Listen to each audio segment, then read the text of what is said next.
Highness Prince William was recently booed at an event here, a football event in the United Kingdom. But now a lot of fingers have been pointing from media circles as to how this backlash against a popular prince ensued, and as ever, who truly is to blame. Hi, good morning, Neil Sean here in the very heart of London. This is your breaking royal story coming out of London today. Bit of a shock really when you think, because in little of 24 hours after visiting Deborah James, who was made a dame, all thanks to Her Majesty the Queen, after her sterling work in raising so much highlight, so much thought and eventually so much money for bowel cancer. Prince William, as we know, then simply popped up to her house and presented it to her himself, where she's receiving hospice care. She said it was one of the best days of her life, a brilliant day in fact, and that she could have spent all day talking to His Royal Highness Prince William. Relatable, down to earth and actionable, that is what Prince William is becoming, turning the monarchy on its head, dealing with things firsthand, and more importantly focusing on the things that matter. Not himself, but of course the people that would possibly shine a little bit more, even in the very dark times that Miss James is going through. Forward 24 hours and Prince William, who is the patron of the Football Association, was of course there to support a very big game.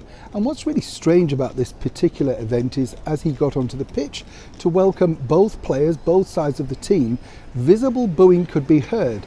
And then of course visible booing could be heard throughout our national anthem. Now a lot of people are saying, oh, this is just football hooliganism, and of course, you know, a lot of people are saying this is what happens at football games. It's strange, isn't it, in this Platinum Jubilee year, that we should have such a negative response to such a positive event. And as I say, Prince William has done a lot to turn around the lives of young people, as did his grandfather, the Duke of Edinburgh. So what's seemingly gone wrong? Well, a lot of people over here in the United Kingdom are citing, as ever, the explosive interview between Oprah Winfrey, Prince Harry and the actress Meghan Markle. And let me explain, because when you think about this really did have a knock-on effect towards His Royal Highness Prince William. If you recall, when he was on that walkabout directly after that big interview with Oprah Winfrey, he was openly asked by a tawdry Sky News presenter whether the British monarchy were a racist family. Stepping out of character and out of normal royal protocol, he basically said, no, they certainly were not. Now, you know, for him to do that, you could see he was very angry, wanted to say more, but was persuaded to move on by Catherine, of course.